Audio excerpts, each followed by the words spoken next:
consolidating on the things, the impacts that the former governor was doing. And I would even think that this is a good place to begin because at least Udomi Manuel and Umar Basi are not fighting like Wike and Fubara are doing, Yeah, right? yeah. So let's continue our thoughts on that particular conversation where you're saying that you're thinking that the Governor Mobasino, should consolidate on the plans and the impact of the former government. Please. Yeah, I really think so because, like I said, when Mr. Udom Emmanuel, His Excellency, was governor, he came with a lot of ideas, a lot of plans, a lot of things to do. He was in a hurry to see Akwa Ibom State become a business hub. Whatever happened along the line, I can't really say.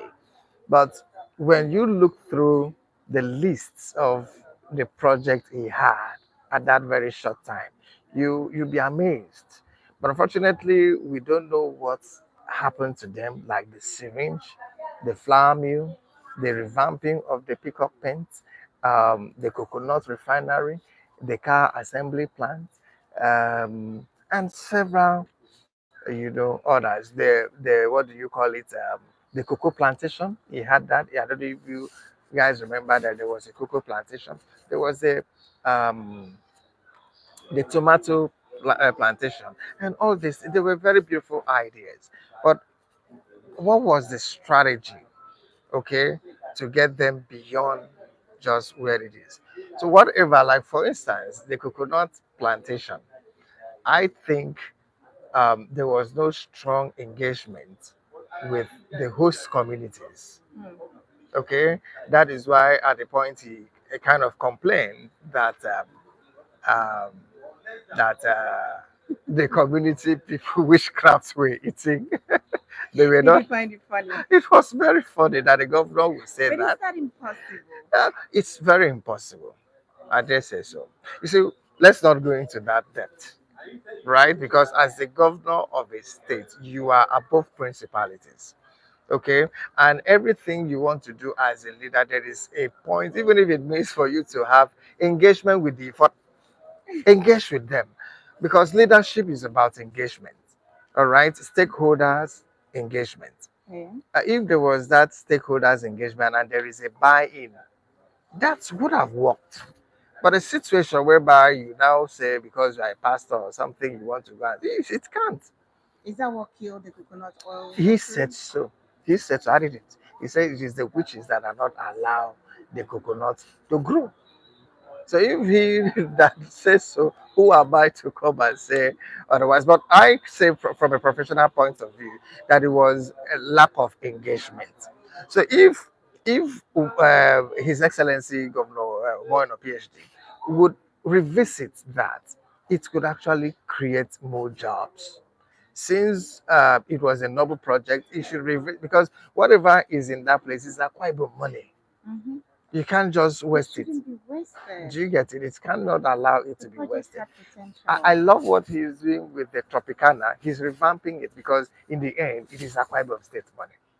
Do you get it? All these projects, if he could revive them, revisit their modus operandi, okay, their contractual arrangements and whatever. Let's revisit them because what the state need now is job, More job. jobs. Is It- it just the state? What about the nation? Right? well, we pretend. Let's pretend that we are practicing federalism. Yeah, let's pretend that for the purpose of this conversation, right? Let's pretend we are, practicing federalism, where each unit has power to get on its feet. Though we know in practical terms it is not so. However, I think the federalism is liberal enough to allow states to execute a level of project. And all the projects are quite, Udomi Emmanuel established, none of them is affected by federal might or something. Okay. So I think the states should focus, first of all, in Akwa Ibom State. And Leave the federal alone. Let them be there. Talking about federal presence, you mentioned something punchy yesterday Mm. that Akwa Ibom, being a PDP state, is frolicking too much with the federal government instead of pulling energies to the state, bringing federal presence to the state, that it is just going there to laugh and smile with Mr. President. And I remember asking you, and I want to bring it back to you, should the governor spend time in playing opposition politics instead of doing the actual work of governance just because he wants to bring federal presence to the states? Your thoughts, You see, Western Nigeria, what you call the Yoruba land, please. this is the very first time since the dawn of democracy or Nigeria as a state that they have aligned with the central government. Do you understand? Oh yeah. They've always been in the opposition. And it is one region in this country that has seen most of federal presence. Do you know why? Right. As an opposition, you stand a better chance of bringing federal presence because you are always going to be accusing the central government of not living up to its responsibility. So the federal government, in order to surprise you, will do it. Is that how it It works? worked magic. Imagine the state government now saying, coming to this road, that this road I constructed, the federal government is not doing anything in this place. Play the opposition, critique it. That is why you are the opposition. You want to be in the central government. So a situation whereby you just like lukewarm, he's not even participating in the party politics. Being a He part, said that politics has finished, no that we should politics. It's focus always on politics. It governance. is Isn't that what politics. we've been It is asking for? politics that will bring federal presence, my dear. It's not governance. You are a governor in your own state. It is if you want federal presence, you need to play the politics. Do you get what I'm saying?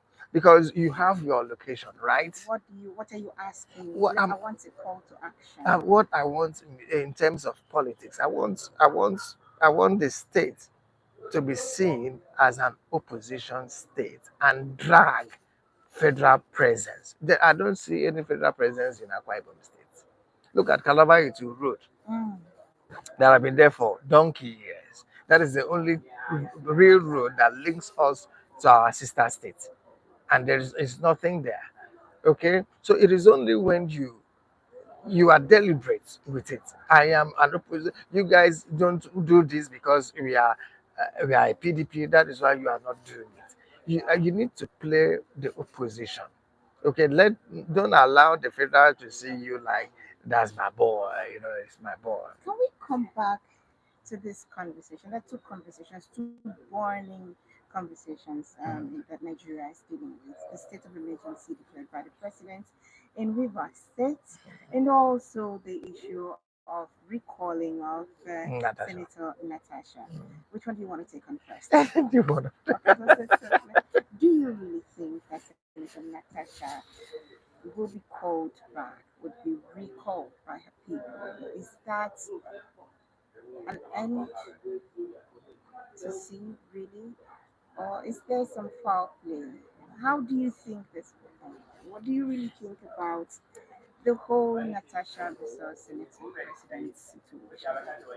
I see the Natasha saga as one of the hallmark of the new political class of Nigeria. Rather than focus on things that are germane, they are focusing on the irrelevant. Now, it also goes to tell you how suppressionism works in this part of the world, where the state actors will go to an extent to pull another down.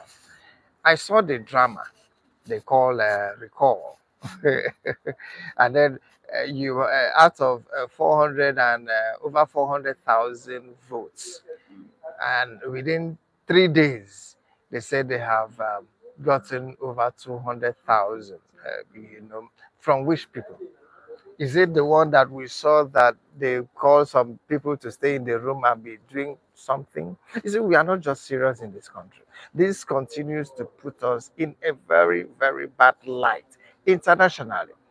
If you have a woman that expresses her concerns, wouldn't you address that concern rather than go to pull her down, rather than pay people to go and be doing all sorts of shameful acts?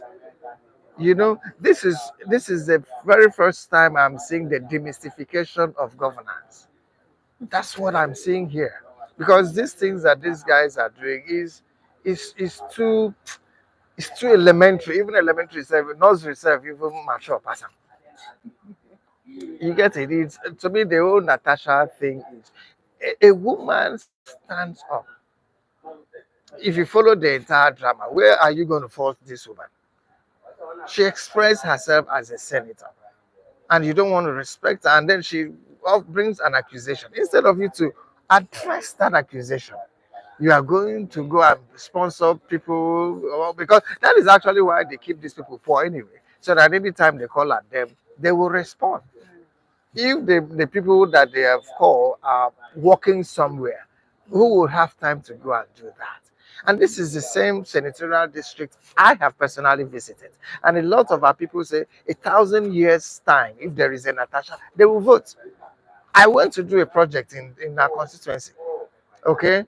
And I used that opportunity. 1,000 times they will vote her back. That means those people that they said they recall, who are these people?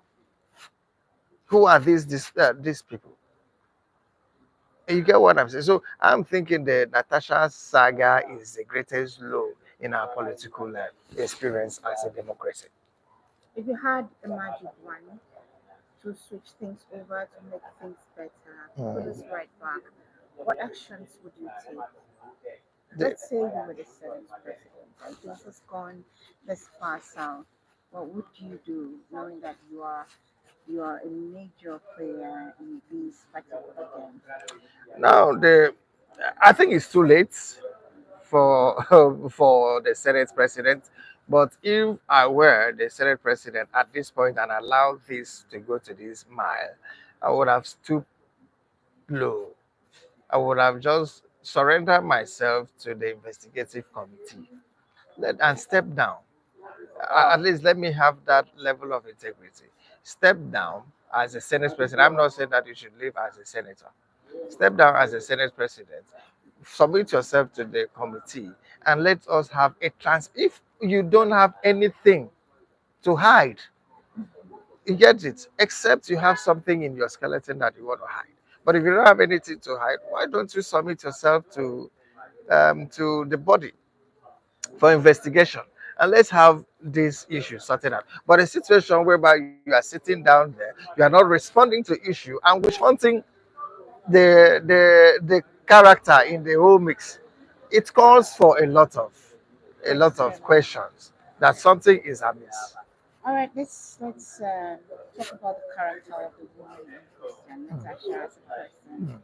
You followed her story right from, maybe 3 years ago. You mentioned when she came back, when she came on the limelight.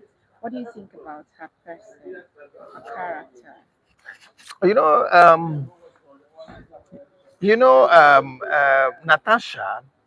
If we want to speak about her now, maybe some people, but I don't care.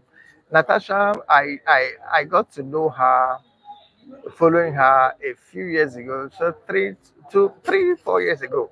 All right, on the issue of Ajakuta steel mill, where she, I think, wrote a petition about monumental corruption that happened there, that she presented the matter to the House of Representatives.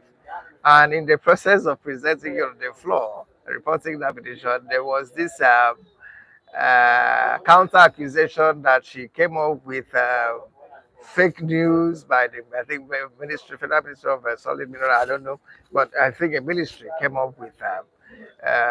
accusing her that is counter document that what she was saying was It's not true. not true. And then it went to court. She eventually won, and it was proven that she was actually right. And then she featured again when she contested for governorship under in Kogi State, where Yahaya Bello was, and Yahaya Bello fought her tooth and nail. And then the next was, I think, 2023 elections where she contested as senator. And it was interesting that during the election period, the road leading to her major struggle of constituency was cut off by the government. And what did the government of Yahya Bello say? That it is that road that there is a lot of criminality that happened there. That was his excuse. And knowing fully well that this is where she has a stronghold. Because of the road, the election took place. Eventually, she won the election and was declared winner in the court. So she has always been on this battlefield with these men. So what I know about Natasha is that she's this lady where do they find trouble, but no come find her trouble because she will give you triple.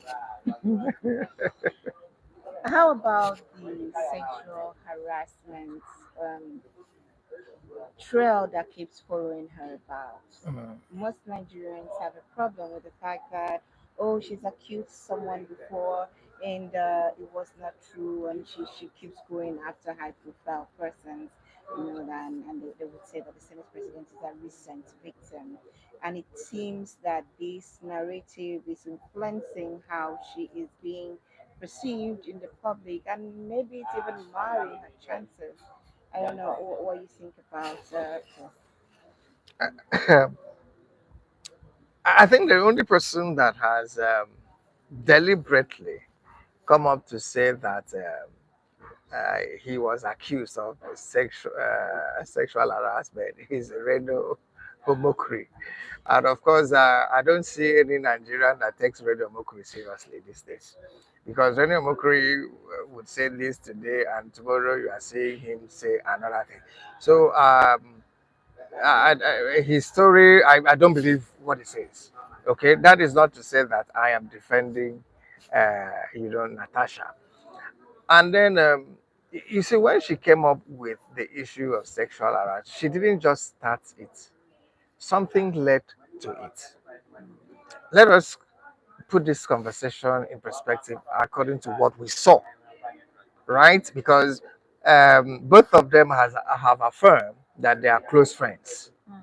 Akpabio had affirmed so, she had affirmed so, that both of them are very, very close friends. So, to what extent is that closeness? None of us know about it. The only thing we're going to talk about is what we see in the public, Mm. right? The very first time the Natasha issue came up was when she stood up to speak in the floor of the Senate, and the president, I mean, the Senate president, said that this is not a nightclub that you can just, to me, which is was very derogatory to have made such a metaphor to um, to a sitting senator, though he apologized eventually. The next time we hear him and Natasha again was the issue of seats changing. Okay, and then she stood up to say no, that she can't leave her seat. She was not pre-informed, but nobody has taken time to find out was she informed. Now the argument is that the rule of the house Yeah. is that you can only speak when you are on your allotted seat. Seats. But she also raised a point on that 10. Have we taken time to also study this on that 10? But then I saw a leadership failure Mm. because this same act also happened when the Senate president was the minority leader, Oh, yeah. where his seat was changed and he challenged. And there And was the Senate confrontation. president, yes, there was confrontation, and the sitting Senate president then, Bukola Saraki, allowed him speak. That was leadership. You get it? Which after he allowed him speak, later he went, he had Saraki called him, and then he apologized. So why couldn't you as a leader do the same thing. And now the worst was that his aide, the president aide, went on social media to write about a sitting senator. Hmm. That Senate, she think that the Senate is where you rub powder and wear transparent That's clothes. so sad. That was sad. And we didn't see where the Senate president cautioned his aide in the public that what you did was wrong. I think the first thing that could have done that is the Senate. So I think that was the first time she sued Akpabio. And when the issue became so alarming, she now went on Bracket's family and like she had been bottling a lot of things. That it's time she spoke. Okay, that it was time she had spoken. Do And you believe that? that what it's not about what I believe. It's what is in the public space and the action we are seeing. Okay. Right? I don't believe because like The I speed of this legislation, the 6 month suspension, I don't want to the even look at those things. withdrawal of her benefits, I don't want to all look of at it. those Now things. when she finished from Rocket family, she didn't speak. Now she came to Arise News, right? Hmm. On Arise News, before she started the conversation, she said something that everything that she is going to say, if Akpabio feel that they are wrong, Akpabio should sue her. It sounds like she had evidence. I don't know, but that is what she said, right? Yeah. And then when it happened like that, before you know, a lot of they now started all this suspension that she should appear on the Ethics and Privileges Committee.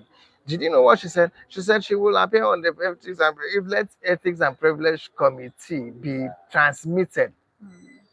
let that interrogation be on live TV, Hmm. of which the Senate turned it down, and it never happened. And she went to court to actually make the what do you call it to stop that from taking place.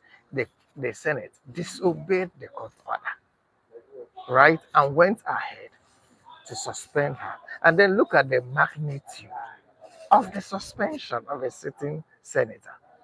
Do you get what I'm saying? So when you follow these things, and then in all of this, Akpabio had not sued her for character defamation. Hmm.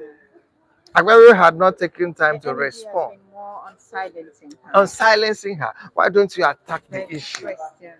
Do you get it? So why are you so much interested in silencing her rather than face the weighty allegation that she has made? And that is why I said that this has actually um, demystified our governance sacred. That's what I'm saying here. The Senate president should have done a lot better than this. I'll allow you to take a breather. When we come back, we will be talking about the revised saga, particularly this issue of the state of emergency. I'd like to hear your thoughts on it. Thank you. State of emergency in River State, right? Yeah, hold that thought. I'll be back shortly.